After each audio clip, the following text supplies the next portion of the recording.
Selanjutnya dalam pelaksanaan program makan bergizi gratis di SD Negeri 25 Palembang, BPOM di Palembang melakukan uji kandungan makanan yang dibagikan dan dipastikan aspek keamanan pangan terpenuhi.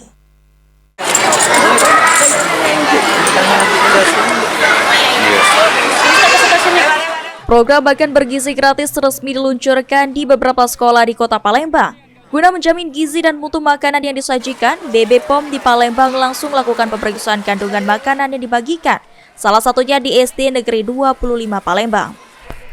Kepala Balai Besar POM di Palembang, Yani Ardianti mengatakan, pihaknya melakukan uji makanan di tempat untuk melakukan verifikasi keamanan pangan. Dari hasil pengujian, tidak ditemukan adanya kandungan boraks dan juga formalin di dalam makanan yang dibagikan kepada siswa sehingga aman untuk dikonsumsi. Ditambahkan Yani, pemeriksaan ini akan dilakukan setiap hari dengan menggunakan metode sampling.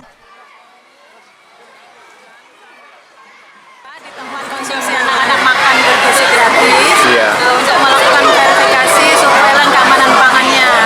Anak-anak sudah makan, kita juga lakukan pengujian bahwa hasil parameter pengujiannya untuk boraks dan juga formalin tidak ditemukan, aman untuk dikonsumsi anak-anak sekolah.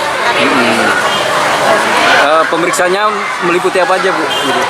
Ya, parameternya kita ada organoleptis, kita lihat dari warna, rasa, bau, kemudian kita ada uji cepat, parameter formalin dan juga boraks. Formalin biasa disalahgunakan untuk ikan, ayam dan sebagainya. Boraks juga biasanya ada di kerupuk, di tahu, di tepung dan sebagainya ya, di olahan tepung begitu.